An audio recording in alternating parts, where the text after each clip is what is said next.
The P0445 fault code in BMW vehicles indicates a problem with the Evaporative Emission Control (EVAP) system Purge Control Valve Circuit. The EVAP system is designed to prevent fuel vapors from escaping into the atmosphere by capturing them and directing them to the engine for combustion. When the Purge Control Valve malfunctions, it can trigger the P0445 code. Common causes of P0445 include a faulty or stuck purge control valve, damaged or corroded wiring in the EVAP system, a malfunctioning vent control valve, a loose or faulty gas cap leading to improper system pressure, and vacuum leaks in the EVAP system. To diagnose the issue, use an OBD2 scanner to confirm the fault code. Inspect the purge control valve and vent control valve for proper operation. Check the wiring and connectors for damage or corrosion.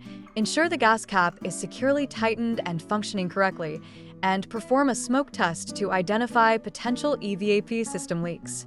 To fix the P0445 code, replace or repair the faulty purge control valve.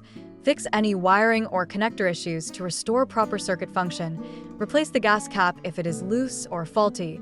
Repair any leaks in the EVAP system found during testing, and reset the ECU and verify that the fault code is cleared. Addressing the P0445 code promptly ensures the EVAP system functions correctly, reducing harmful emissions and maintaining vehicle efficiency. Regular maintenance of the EVAP system can help prevent future issues.